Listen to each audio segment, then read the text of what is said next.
না 3 রকম মানুষ দেখেছি। প্রথম, যারা রেডিমেড পছন্দ করে, বা এটা বলতে পারো যারা রেডিমেড ড্রেস কিনে পরতে পছন্দ করে। দ্বিতীয় নম্বর, যারা নিজেদের কাস্টমাইজেশন নিজেরাই করে আর নিজেদের ড্রেস নিজে বানিয়েই পরে নেয়। আর 3 নম্বর, যারা কাস্টমাইজেশন পছন্দ করে তো কিন্তু বানাতে পারে না। যদি 3 নম্বর ক্যাটাগরিতে তোমরা পড়ো, তাহলে তোমরা নিচে দেওয়া থাকা নাম্বারে আমাকে কন্ট্যাক্ট করো। আর প্লিজ প্লিজ প্লিজ দুর্গাপুজোর 2 মাস আগের থেকেই আমাকে দুর্গাপুজোর পাঞ্জাবি পেন্টিং করতে দাও।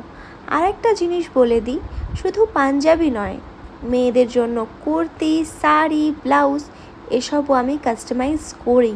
আর কতবার বলবো, কন্ট্যাক্ট তো করো। আর এই পাঞ্জাবিটা কেমন হয়েছে জানাতে ভুলো না। তবে কাস্টমার আমাকে শুধু এটুকুই বলেছিল, পাঞ্জাবির ব্যাক সাইডে দুর্গার প্রতিমা হবে আর ফ্রন্ট সাইডে মান্ডালা কলকা হবে। তবে কাস্টমারের অনেক পছন্দ হয়েছে, পছন্দ মানে ফাটাফাটি লেগেছে। কিন্তু কিন্তু কিন্তু তোমাদের কীরকম লেগেছে কমেন্ট সেকশানে জানিও। টাটা।